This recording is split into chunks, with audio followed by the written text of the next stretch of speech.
When our fans think of the NFL, it's the excitement on the field. I don't think that they think of us as scientific, but everything that we do is so data-driven and scientific for health and safety. We have committee structures that bring in the most brilliant minds from medical, scientific, engineering backgrounds that help us to understand how injuries happen, but really put together strategies and technologies to improve the health and safety of our players.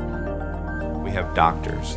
We have medical experts, trainers, biomechanical engineers, epidemiologists, data analytics experts, inputs from a lot of different expertise areas.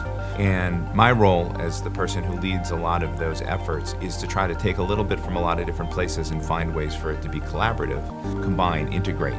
You find some insights, others add to it. You ask new questions, you research those possibilities, and you find applications for it. And part of the changes that have been made over the last few years are really reliant upon advances in data and analytics. A lot of the work that's been done at research institutions have kind of qualified impact data using video reconstruction. So they've reconstructed impacts in the lab using test dummies based on video reconstructions of on-field play to develop new products. We test about 25,000 football helmets a year, and the whole idea is to reduce the head impact exposure to the players on the field. We've been doing some work on helmets for quite some time, working with a lot of world-class biomechanical engineers. And over the course of the last few years, we started a project to take a look at the properties of helmets called the NFL Helmet Challenge. We wanted to bring together minds and really set an audacious goal for manufacturers to design and develop a better helmet. In addition, when we started the engineering roadmap, we had always sought out to do position-specific helmets. Here's a data set of things that actually have happened. We can share that. We can give that to helmet companies.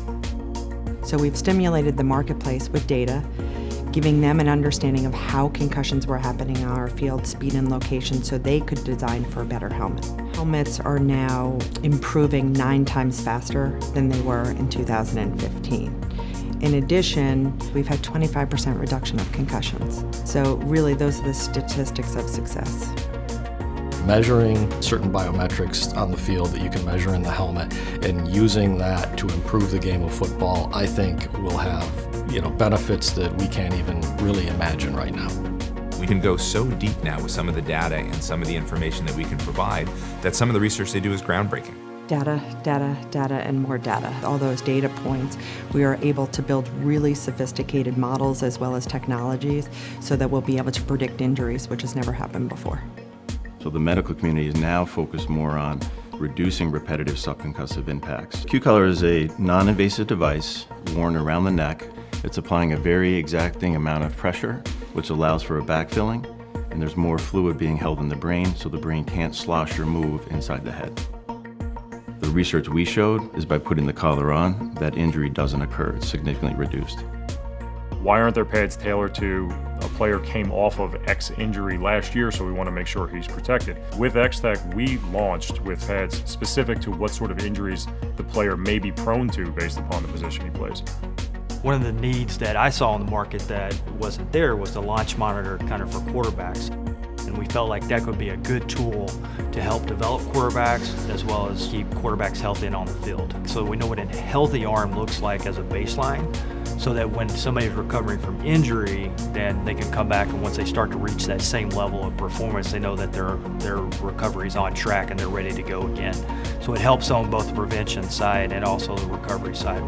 It's a system that calculates these stats. It gives it to you in its initial form in a spreadsheet, pointing out their weaknesses or their perceived weaknesses and how can we improve, even on injury recovery standpoint. But now I can quantify it. I can put a number to that improvement.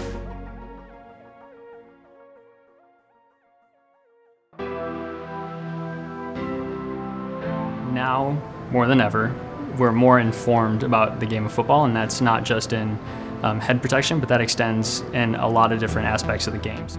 The progress in the past 5-10 years has been dramatic, and I see that continuing with a lot of the emphasis and focus on player safety.